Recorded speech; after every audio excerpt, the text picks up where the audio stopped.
함께 여러분과 살펴보고자 합니다.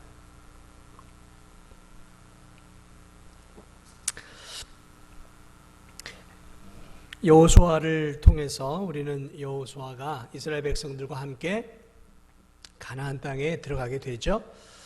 자, 가나안 땅에 들어가서 이제 가나안에 있는 5 족속을 물리치고 이제 가나안 땅을 12지파가 분배를 하게 되고, 그 12지파가 이제 이 지금의 팔레스타인이죠.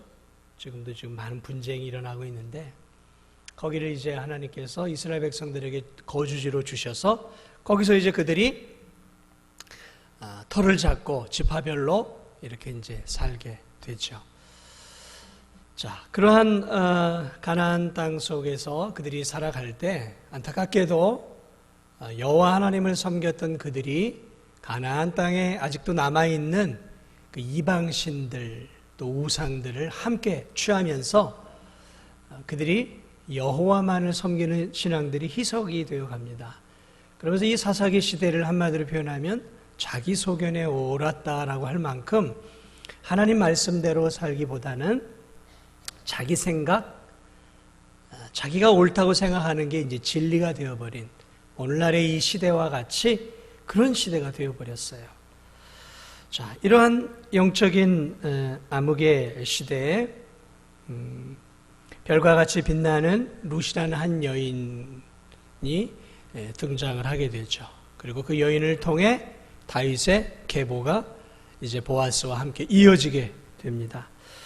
자, 이런 룻과 같은 아름다운 여인이 등장하긴 하지만 그럼에도 불구하고 이 사사시대는 영적으로 대단한 암흑기였어요. 그리고 그 암흑기 끝에 하나님께서 한 명의 선지자요 제사장이요 마지막 사사를 이스라엘에 보내주시는데, 그것이 누구냐면 한나의 기도를 통해 태어난 사무엘이에요.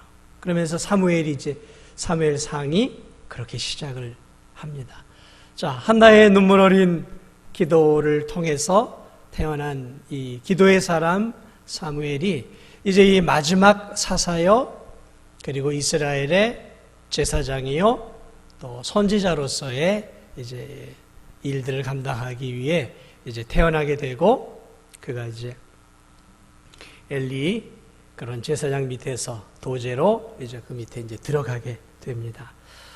자, 그러면서 이제 이 사무엘상은 바로 이 사무엘을 중심으로 해서 이제 이스라엘의 역사가 움직여 갑니다. 결국 이제 엘리 제사장과 그의 2 아들이 죽게 되고 사무엘이 등극을 하면서 나라가 이제 회복이 되기 시작을 합니다. 그러한 회복 가운데서 이스라엘 백성들이 이제 사무엘의 말년에 왕을 추구하게 됩니다. 우리도 왕을 달라. 그래서 결국 이제 하나님의 뜻 안에서 사무엘이 하나님이 선택한 한 사람을 이스라엘 백성들이 추구하는 세속적인 왕을 그들이 원하는 대로 세워줘요. 그 왕이 사울입니다. 그러니까 이 사울은 하나님이 기뻐하는 왕이 아니라 백성의 기준을 만족시켜주기 위해서 하나님이 주신 거예요, 그냥. 자, 그는 키도 컸고 덩치도 좋았고 외모도 수려했어요. 왕다웠어요. 그러나 사울은 하나님을 자신의 인생의 왕으로 여기지 않고 마치 자기가 이스라엘의 왕인 양 행세하며 온갖 그런 교만한 행동들을 저지르게 되면서 그가 왕에서 결국 하나님께로부터 버림을 받게 되고, 이제 그 사무엘 중심부에 하나님이 원하는 왕이었던 이제 다윗이 선택이 되면서 이제 다윗이 등장을 하게 돼요. 자, 그러면서 다윗이 이제 인기가 많아지면서 골리앗을 물리치면서 인기가 많아지면서 사울 왕이 본연의 업무인 정치에 힘쓰기보다는 다윗을 정적으로 여기고 그를 죽이기 위해서 이제 그의 남은 모든 인생을 다윗을 죽이는 데 허비를 하게 돼요. 그러면서 국력이 점점 약해져 가죠. 그리고 이제 그의 말년에 블레셋이 이스라엘을 침공하게 되고, 그리고 사울이 요나단과 함께 마지막 전투에 참가하게 되고, 그 전투 가운데서 결국 사울 왕이 이제 죽음을 맞이하게 됩니다. 자살을 하게 됐죠. 자, 그렇게 사무엘 상이 사울 왕의 블레셋과의 전투를 통해 죽음으로 끝을 맺게 됩니다. 그러면서 이제 오늘 우리가 읽은 이 사무엘 하가 시작이 되는 거예요. 그 전투의 소식을 이제 이 사울 왕을 피해 도망가 있던 다윗이 전에 듣게 됩니다. 그것이 이제 1장으로부터 시작이 돼요. 그리고 사울 왕이 요나단께 죽었다라는 말을 듣고 다윗이 기뻐하는 것이 아니라 가슴 아파하면서 조가를 지어요. 그 조가를 지은 것이 이제 1장에 쭉 나와 있습니다. 오호라 두 용사가 엎드러졌도다 하면서 내 형 요나단이여 내가 그대를 애통함은 그대는 내게 심히 아름다움이라. 그대가 나를 사랑함이 기이하여 여인의 사랑보다 더하였더라. 오호라 두 용사가 엎드러졌으며, 이러면서 이 사울의 죽음을 다윗이 굉장히 가슴 아파하는 다윗의 진실한 면모를 보게 됩니다. 왜냐하면 사실 다윗은 이 사울 왕 때문에 짐승처럼 오랜 세월을 광야에서 도망가는 도망자로 살았어요. 그는 왕국을 위해 사울 왕을 위해 충성을 다했지만 사울 왕은 그를 자신의 정적으로 여겼고 그를 죽이기 위해서 계속적인 노력을 기울였어요. 자, 그러므로 이 사울 왕이 죽은 것은 다윗에게는 쾌재를 부를 만한 일이었고, 드디어 이제 도망자의 삶을 끝내는 그러한 좋은 삶의 시작이었단 말이죠. 그러나 오늘 이 다윗은 1장을 통해서 사울과 요나단의 죽음을 진정으로 애도하는 따뜻한 마음을 갖고 있는 하나님의 사람인 것들을 이렇게 바라보게 됩니다. 이처럼 다윗은 하나님의 마음에 합한 그러한 마음을 가지고 있었던 사람이었던 것을 보게 됩니다. 자, 결국 이렇게 다윗이 드디어 이제 역사의 중심부에 이제 2장으로부터 등장을 하게 되면서 이제 이 나라가 두 쪽으로 나눠져요. 그래서 다윗이 유다의 왕이 되고 남은 지파는 사울의 아들이었던 이스보셋이 왕위를 이어서 한 7년 6개월 정도 왕국이 두 개로 나누어집니다. 그리고 다윗은 유다의 왕이 되고 그 다음에 사울의 아들 이스보셋은 이제 남은 지파의 왕이 되어서 나라가 이제 한 7년 6개월 정도 이렇게 나누어지게 됩니다. 그래서 이제 3장 4장으로 넘어가면 이제 결국 사울의 아들 이스보셋의 그런 어떤 세력이 점점 약해져 가고 그 안에서 이제 아브넬이라는 장관이 배반을 하게 되고 그러면서 이제 이 나라가 결국 이제 하나로 되어집니다. 그래서 드디어 이제 5장으로 넘어가면 통일 왕국의 이제 왕으로 다윗이 등극을 하게 됩니다. 그래서 헤브론에서 7년 6개월 유다의 왕이 되었던 다윗이 이제 7년 6개월 만에 나라가 하나가 되면서 이제 예루살렘에서 33년이라는 그런 온 이스라엘의 통치자로 이제 역사를 주관하는 하나의 큰 인물로 이제 쓰임을 받기 시작을 합니다. 자, 그러므로 이 책 사무엘하는 이제 다윗 왕의 전성기와 그의 인생의 후반부를 다루고 있는 내용들이에요. 그런데 참 재미있는 것은 이것들이 한 세 부분으로 이제 구분이 되어서 우리가 읽은 이 1장부터 이제 한 10장까지는 다윗의 이제 인생의 전성기를 이제 쭉 다뤄주고 있는 부분들입니다. 자, 어쨌든 이제 왕이 된 이 다윗 왕이 이제 무엇을 하게 되냐면 왕이 되면서 그의 마음의 수건 사업이 있었는데 그것이 무엇이냐면 수도를 헤브론에서 어디로 옮기려고 했냐면 지금의 예루살렘으로 옮길 결심을 합니다. 그러나 예루살렘은 여전히 가나안 땅에 들어간 이후로부터 난공불락의 성으로 점령을 못했던 그러한 이방인의 땅이었단 말이에요. 그런데 드디어 이제 언제 이 예루살렘이 드디어 이스라엘의 땅이 되냐면 다윗이 통일왕국의 왕이 되면서 가장 먼저 그가 했던 것이 뭐냐면 예루살렘을 공격을 해요. 그래서 예루살렘을 탈취하고 이제 수도를 헤브론에서 예루살렘으로 옮겨지게 됩니다. 이렇게 되면서 다윗이 예루살렘을 수도로 삼고 거기서 이제 통치를 시작을 하게 되죠. 자, 그러면서 이제 예루살렘은 오늘 이 시대에도 느끼는 것이지만 모든 종교의 중심지가 되어버려요. 지금도 예루살렘이 유대인들에게도 종교의 성지고 기독교인들에게도 종교의 중심이고 또 누구에게도 중심일까요? 이슬람에게도 종교의 중심이 돼요. 그러한 이 예루살렘을 이 다윗이 드디어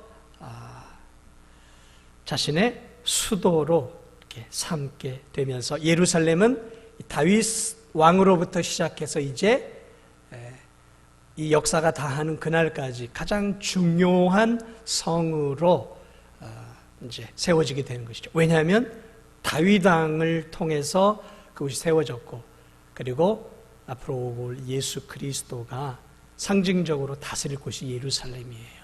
그러니까 예루살렘은 단순한 한 도성이 아니라 하나님이 앞으로 하나님의 아들이 다스릴 그러한 미래의 그런 천국을 의미하는 것이죠. 그래서 새 예루살렘 성이라고 이제 말들을 계시록에서는 하고 있는데 어쨌든 이 예루살렘은 굉장히 중요한 의미를 드디어 다윗 시대부터 갖기 시작을 합니다. 자, 그러면서 다윗이 예루살렘을 빼앗고 이제 무엇을 하게 될까요? 그리고 수도를 그리로 옮깁니다. 수도를 옮기고 6장으로 넘어가면 드디어 그가 하나님의 궤, 법궤죠. 오베데돔의 집에 있었던 그 법궤를 드디어 어디로 옮기냐면 수도 예루살렘, 자신의 왕궁 있는 쪽으로 옮겨가게 됩니다. 그러면서 이제 나중에 솔로몬 때 성전을 이제 그 예루살렘에 우리가 알고 있는 그 성전을 지금은 다시 지은 것이지만 그 성전을 거기에 이제 짓게 되면서 예루살렘은 모든 굉장히 중요한 종교의 성지가 되어 가게 되는 것이죠. 자, 그런데 이 5장에 이 다윗 왕이 왕이 되고 예루살렘 성을 수도로 빼앗아서 삼고 그리고 6장으로 하나님의 궤를 다윗 성으로 옮기는 과정 속에서 우리는 하나 잊지 말아야 될 것은 다윗의 위대함과 아울러서 다윗이 예수 그리스도를 상징하지만 그는 불완전한 사람이었단 말이죠. 그에게는 연약한 부분들이 이 사무엘하를 보면 굉장히 많이 노출이 돼요. 그래서 이 사무엘하 5장 13절을 보면 다윗이 헤브론으로 올라온 후에 예루살렘에서 처첩들을 더 두었으므로 아들과 딸들이 또 다윗에게 나냐면서 그 아래 자녀들이 쭉 나와요. 그러니까 이 다윗이 위대한 왕이었지만 그의 그 연약함들이 이제 곳곳에 드러나는데 그도 여느 세상 왕처럼 왕이 되면서 이 처첩을 이제 많이 두기 시작을 합니다. 그래서 거기서부터 자녀들이 많이 나와요. 근데 문제는 나중에 가면 이 자녀들 간에 아비규환 같은 이제 또 전쟁이 일어나지 않습니까? 이 다윗의 그런 어떤 연약한 허물도 우리는 위대함과 함께 볼 수 있어야 되는 것이죠. 자, 어쨌든 그러한 연약한 모습들이 5장에 이제 나와 있고요. 자, 이 6장으로 가면 드디어 다윗이 하나님의 궤를 이제 오베데돔의 집에서 어디로 옮기냐면 그 예루살렘으로 옮겨요. 그런데 여기서 큰 실수를 다윗이 하게 돼요. 어떤 실수를 하게 되냐면 궤를 옮길 때 이제 이 제사장들이 이렇게 옮기는데 여기서 보면 우사라는 이 사람이 이제 이렇게 궤를 이제 술에 실어 가지고 다윗 성으로 옮기고 있는데 그 수레가 이렇게 가다가 펄쩍 뛴 거예요. 이제 이 소가 뭘 보고 놀랐는지 돌뿌리에 걸렸는지 펄쩍 뛰니까 그 수레에 있던 법궤가 들썩였단 말이죠. 그러니까 옆에서 이렇게 지키고 있던 우사가 이 여호와의 임재를 상징하는 법궤가 떨어질까봐 놀래가지고 그 법궤가 떨어지지 않도록 탁 잡았단 말이죠. 자, 그런데 그 즉시 이 우사가 하나님의 진노를 받아서 죽게 됩니다. 여호와의 법궤를 만지면 죽거든요. 레위기에 이렇게 쭉 나와 있는데 어쨌든 그 법궤를 떨어지지 않도록 하기 위해서 했다가 죽음을 당하면서 법궤가 더 이상 들어오지 못하고 이제 또 다시 머무르게 되는 것들을 보게 됩니다. 여기서 이제 우리는 다윗의 또 다른 실수를 다시 한번 보게 됩니다. 왜냐하면 이 법궤라는 것은 이 출애굽기에 보면은 이 고리를 만들어 가지고 채를 꿰서 레위인들이 어깨에 짊어지도록 했어요. 이동할 수 있도록 이 성소 안에 있는 기구들은 메고 가도록, 만지면 안 됐어요. 법궤도 만지면 죽는 거예요. 그래서 메고 가도록 했는데 여기서 메고 가지 않고 그 블레셋 사람들처럼 그것을 수레에다가 실어버린 것이죠. 그러니까 이미 그들이 율법을 어긴 것이죠. 거기다가 한 걸음 더 나아가 우사가 만져서는 안 되는 법궤를 만졌어요. 자, 이렇게 되면서 법궤가 예루살렘으로 들어가지 못하게 됩니다. 자, 이런 것들을 통해서 당시에 영적으로 상당히 어두웠다라는 것들을 보게 됩니다. 아마도 이 사건 이후에 다윗이 많이 깨달았겠죠.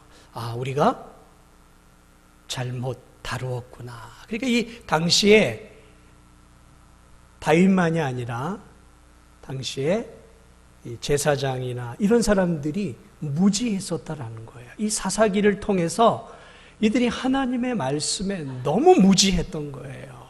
그것이 이제 왕정으로 들어오면서도 계속해서 이어졌던 거예요. 기본적인 법궤를 메어야 한다라는 사실, 만져서는 안 되는 가장 기본적인 것조차도 이루어지지 않았던. 그래서 결국 우사라는 사람이 죽임을 당함으로 이제 다윗이 거기서 깨달음을 얻고 자신이 뭘 잘못했는지 이제 깨닫게 됩니다. 그리고 이제 그 다음에 다시 이제 어떻게 하냐면 법궤를 이제 매요.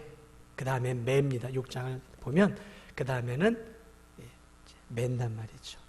그래서 매서 들어와요. 그리고 그 법궤가 드디어 예루살렘의 성의 중심부에 놓여지게 되면서 이제 이 예루살렘은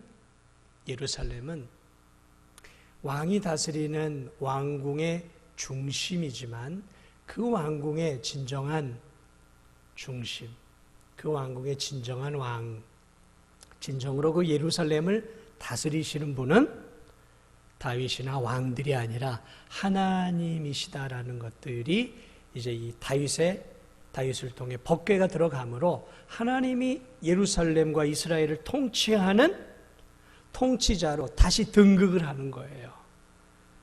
그러니까 사울 시대에 추락되었던 하나님의 권위가, 사사기 때 추락되었던 하나님의 권위가 다윗 왕을 통해서 다시 하나님이 하나님 되시는 위치로 올라서게 되는 것이 이 법궤가 예루살렘으로 들어가는 사건이에요. 그러면서 다윗이 이제 그때로부터 이제 이 하나님을 하나님으로 인정하며 자신은 하나님으로부터 위임받은 그런 분봉왕 정도로 생각하면서 예루살렘과 이스라엘을 통치하기 시작하죠. 그것이 이제 하나님 마음에 합한 거예요. 자신이 진정한 왕이 아니라 자신 위에 진정한 왕이 이 예루살렘에서 존재하고 있다는 것을 다윗은 늘 의식하면서 그가 이제 예루살렘과 이스라엘을 다스리게 되는 것이죠. 그러므로 이 법궤가 다윗 왕국의 중심부로 들어가는 것은 대단히 중요한 이 상징적인 의미가 있는 것들을 보게 됩니다. 그러면서 하나님이 7장에 드디어 복을 내려주셔요. 어떤 복을 내려주실까요? 이제 다윗이 이 왕국의 진정한 왕은 주님이십니다라고 인정을 하는 그 일들을 감당하자 하나님이 다윗과 다윗 왕국에 대해서 약속을 하나 해 주셔요. 7장으로 넘어가면 그래서 너의 왕국이 영원하게 될 것이다. 하나님의 왕권과 하나님의 나라가 너를 통해 너의 후손을 통해 영원하게 될 것이다 라는 마치 나중에 솔로몬에게 하나님이 복을 내려주셨던 것처럼 사실은 다윗 왕에게 더 큰 은혜와 복을 약속해 주고 있습니다. 그러면서 다윗의 왕국, 영원한, 여기서 말하는 이 다윗의 왕국은 그러한 그 눈에 보이는 그러한 왕국이 아니라 다윗의 씨를 통해 오실 예수 그리스도의 왕국이 영원할 것이다 라는 것을 하나님이 약속해 주고 있는 것이죠. 자, 그러면서 이제 8장으로 넘어가면 이제 다윗이 어디로 가든지 승승장구하면서 전쟁에서 싸울 때마다 이제 승리해요. 그러니까 하나님의 대리 통치자로서 하나님을 인정했던 그의 삶 속에 하나님이 이제 8장으로부터 이제 복을 내려주시는데 어디로 가든지 승리하면서 이 이스라엘 역사의 황금기가 이 다윗 왕을 통해서 펼쳐지게 됩니다. 그러면서 어디로 가든지 전쟁에 이기고 그 다음에 이제 다윗이 요나단의 남은 아들이었던 무비보셋을 왕자로 자신의 왕자와 같은 존재로 이렇게 대우하고 그러면서 이 10장에서 이스라엘과 또 이스라엘이 암몬과 전쟁을 하면서 승리하는 그러한 이 10장까지는 다윗이 왕이 되고 예루살렘을 점령하고 그곳에 하나님의 법궤를 드림으로 하나님이 다스리는 나라로 만들어가면서 하나님의 이 왕국을 확장하고 최상의 번영기를 구가하면서 앞으로 하나님이 다스릴 왕국이 얼마나 승리하게 될 것인지를 이 10장까지 보여주고 있는 거예요.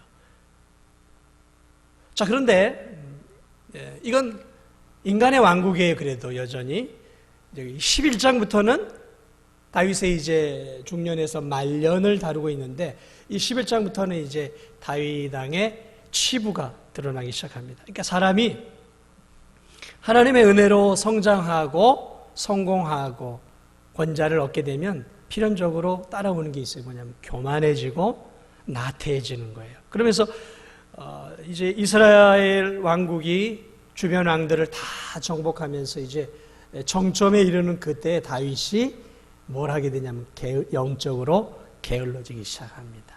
그러면서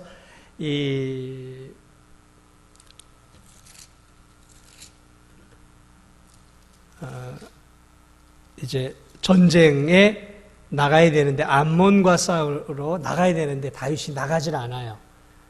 나가지 않으면서 그가 이제 늦게까지 잠을 자고 그러다가 여러분도 알겠지만 11장에 다윗이 밧세바를 범하게 되고 그리고 자신의 죄를 숨기기 위해서 밧세바의 남편이었던 충신 우리아를 간접적으로 살인하도록 명령을 내리죠. 그러면서 다윗의 인생에 있어서 가장 큰 범죄를 이때 저지르게 됩니다. 다윗답지 않은 모습이죠. 위대한 하나님의 사람이 한순간에 나락으로 추락하는 그러한 가슴 아픈 사건이 11장에 나와요. 그러나 다윗이 될 수 있었던 것은 12장에서 선지자 나단이 그를 통렬하게 그의 죄를 책망을 했을 때 다윗이 울며 하나님 앞에 회개하죠. 그리고 다윗의 회개와 함께 또 밧세바를 통해 태어난 아기가 죽게 됩니다.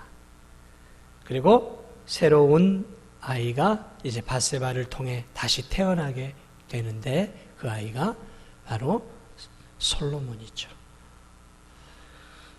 이렇게 다윗이 이제 11장으로 넘어가면서부터는 다윗의 이 죄로 인한 그런 하나님의 진노와 심판이 그에게 이제 주어지기 시작합니다. 그래서 아들이 죽고, 그리고 13장으로 넘어가면 다윗의 큰아들 암논이 배다른 여동생 다말을 범하게 되죠.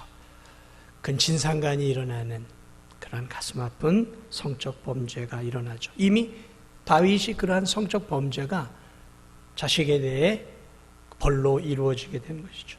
자, 그러니까 또 다말의 친오빠 압살롬이 그 암논을 기회를 받다가 나중에 죽이지 않습니까? 그러면서 형제간에, 배다른 형제간에 그런 어떤 또 살인이 일어나죠. 살인, 성적인 범죄, 이것들이 다윗의 자녀들 가운데서 일어나게 되어지는 하나님의 무서운 진노가 위대한 다윗 왕의 삶과 가정 안에 일어나게 되는 것을 보게 됩니다.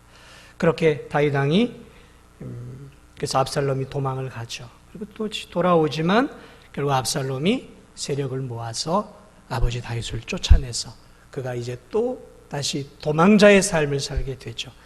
아들에 의해서 반역을 당해서 도망하는 도망자의 비참한 삶을 또 살게 됩니다. 그리고 16장부터 20장은 그 압살롬이 왕궁을 다스리면서 그런 아버지한테 해서는 안 될 후궁들을 취하는 그런 극렬한 그런 성적 범죄가 일어나게 되죠. 그리고 결국은 다시 우여곡절 끝에 다시 복귀하게 되죠. 하나님의 은혜로 복귀하여. 그러나 또 다른 세바의 반역이 일어나요. 그렇게 되면서 이 10장까지는 다윗의 인생의 정점을 보여줬다면 11장부터 20장까지는 그가 성적 범죄와 그리고 살인을 통해서 그의 그 왕국이 이제 추락하고 가정이 추락해가는 대단히 수치스러운 그의 인생의 가슴 아픈 것들을 있는 그대로 쫙 드러내놓고 있습니다. 그러면서 이제 다시 21장부터 23장까지는 이제 다윗의 그 용사들의 남은 사적들 또는 다윗의 승정과 다윗의 유언, 그런 이제 다윗의 인생의 마지막 부분들을 이야기를 하고 있어요. 그리고 24장을 보면 다윗이 또 다른 교만을 저지르는데 인구를 조사합니다. 마지막 장으로 가면. 그래서 또 인구를 조사해서는 안 되는데, 왜냐하면 이 인구라는 것, 다시 말하면 병력을 조사하는 거예요. 그래서 내가 쓸 수 있는 병력이 얼마나 되느냐, 내 힘이 얼마나 되느냐를 측정하는 거거든요. 그러니까 이 다윗이 해서는 안 될, 하나님 하지 말라 그랬어요. 그런데 그것들을 통해서 자신의 세를 과시하고 싶었던 그 다윗의 교만이 결국 인구조사를 하게 만들어요. 그러면서 다윗이 또 다른 또 어려움들을 겪게 되는 것들을 보게 됩니다. 그러나 이 사무엘 하에서는 위대한 하나님의 사람 다윗과 또 연약한 인간으로서의 다윗이 이렇게 복합적으로 되어 있는, 아무리 위대한 하나님의 사람이지만, 그가 그리스도를 예표하는 사람이지만 그도 여전히 연약한 우리와 같은 한 인간이었고, 유혹과 사단의 시험을 이기지 못해서 그도 밑바닥으로 추락하는, 그러나 그 추락 속에서도 하나님이 보낸 나단 선지자를 통해서 그가 회개하고 자기의 죄를 자복하고 하나님께 엎드림으로 다시 한번 하나님의 은혜와 긍휼을 받고 다시 한번 그가 일어서 가는 그 과정들을 통해서 하나님의 사람이 완벽할 수는 없지만, 하나님의 사람이 하나님의 은혜로 살아가지만 때때로 범죄의 나락으로 떨어질 수도 있고, 그러나 거기서 참된 성도는 다시 회개하고 죄를 자복하고 그리고 하나님의 은혜를 구하며 다시 일어서 가는 이 다윗의 모습을 통해서 우리는 하나님의 사람이 어떤 삶을 살아야 하는가를 많은 부분에 대해서 이 다윗을 통해 배울 수 있는 것입니다. 저는 이 사무엘하, 다윗의 일생에 있어서 인생의 황금기와 그의 쇠락기, 그리고 그의 이제 말년을 보여주는 이러한 그 다윗의 모습을 사무엘 하를 통해서 바라보면서 그런 이제 생각들을 해보게 되었습니다. 왜 다윗이 될 수 있었는가? 왜 다윗이 될 수 있었는가? 그가 뭘 잘했기에 다윗이 될 수 있었을까요? 이 성경을 보면 그가 하나님의 그 위대한 마음에 합한 사람이 될 수 있었던 것은 그가 잘했던 것이 아니에요. 하나님이 그를 하나님의 사람으로 선택했고 하나님의 사람으로 붙잡았고 하나님이 그에게 끊임없이 은혜와 능력을 공급해 주었기 때문에 다윗이 될 수 있었던 거예요. 만약 하나님의 은혜가 멈추었다면 다윗은 마치 가룟 유다와 같이 비참한 말년을 맞이해 그렇게 끝나버리는 사울과 같은 인생이 될 수 있었을 것입니다. 사실은 여러분, 사울보다 다윗이 더 어떤 면에선 나쁜 놈이에요. 그렇지 않습니까? 사울이 간음죄를 저질렀습니까? 그렇지 않잖아요. 그렇게 사람을 교사해서 죽이려고 했습니까? 그런 거 없었어요. 그러나 결국 사울보다 나을 것이 아무것도 없었던 이 다윗이 될 수 있었던 데에는 놀라운 하나님의 은혜가 그의 삶을 붙잡고 있었다라는 것이죠. 여러분, 우리가 예수님을 믿고 하나님의 자녀가 되었어요. 우리가 뭘 잘해서 하나님의 자녀가 되었습니까?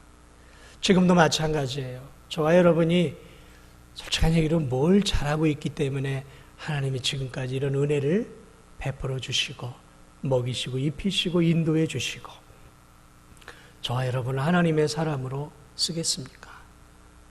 하나님의 은혜가 우리를 붙잡아 주지 않았다면 저와 여러분은 힘이 진작에 버림받은 사람들이 되었을 거예요.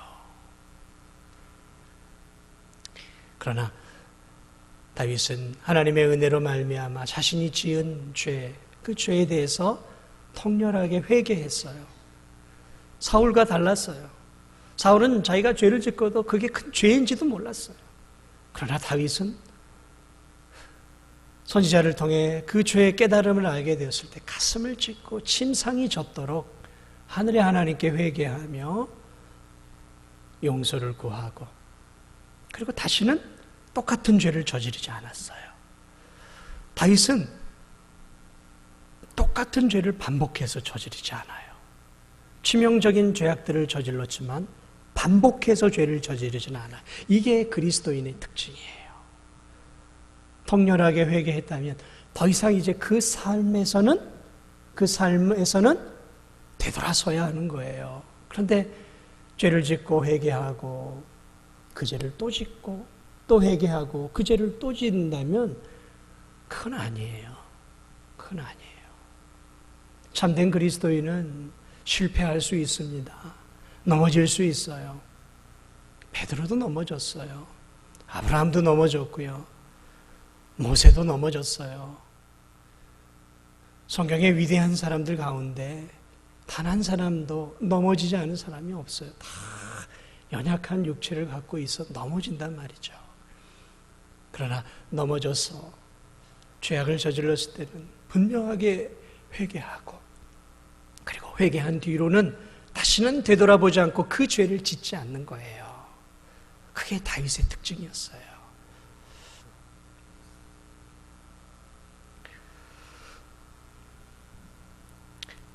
다윗은 하나님의 그 놀라운 은혜를 알고 있었던 사람이었고 그는 그의 인생의 정점에서 하나님의 영광을 드러내는 그런 아름다운 통치를 통해 앞으로 정의롭게 이 세상을 다스리실 예수 그리스도를 보여주고 있고 또 사랑으로 또 긍휼로 백성을 다스리는 그러한 예수 그리스도를 예표하는 위대한 왕이었던 것은 틀림이 없는 사실입니다. 그렇습니다. 바로 이 사무엘 하는 바로 이 다윗 왕을 통해서 다윗 왕보다 더욱더 온전하신 참 왕이 되시는 예수 그리스도가 이 왕을 이어서 참된 왕으로 이 땅에 오시고, 그리고 이 왕이 앞으로 다윗이 예루살렘을 공의와 정의로 사랑으로 통치했던 것처럼 앞으로 이제 새 예루살렘이 오면 저 영원한 천국, 그 천국에서 다윗 왕의 진정한 그림자가 아니라 실체가 되시는 하나님께서, 그분의 아들이신 예수 그리스도께서 믿음의 사람들을 영원토록 정의와 공의와 그리고 그분의 무한한 자비와 사랑으로 믿음의 백성들인 우리 모두를 영원토록 다스려 주실 것을 이 사무엘 하는 우리들에게 보여주고 있습니다. 아무쪼록 이 사무엘 하 다윗이라는 한 놀라운 하나님의 사람의 이 아름다움과 믿음과 또 허물들을 통해서 하나님께서 우리에게 가르쳐주고자 하는 놀라운 진리들을 우리가 다시 한번 붙잡고, 늘 우리도 연약하지만 하나님 앞에 엎드려 은혜를 구하며 도움을 구하는 저와 여러분이 되었으면 좋겠습니다. 그리고 완벽한 사람 아무도 없습니다. 저도 연약하고 여러분도 연약해요. 저도 넘어지고 여러분도 넘어집니다. 그러나 넘어지는 것이 문제가 아니라 그 넘어짐 속에서 반드시 통렬한 회개가 필요하고, 그리고 넘어져 일어나면 다시는 그 죄의 길을 밟아서는 안 되는 거예요. 개가 그 토했던 것을 먹는 것처럼 그렇게 살아서는 안 되는 것이죠. 그것이 다윗의 위대한 삶의 하나의 특징이었다라는 사실을 꼭 기억하고, 하나님을 통해 위대하게 쓰임받았던 다윗처럼 우리가 그러한 위대한 왕의 삶은 아닐지라도 하나님의 영광을 위해 살아갈 수 있는 저와 여러분이 되시기를 주님의 이름으로 축복을 드립니다.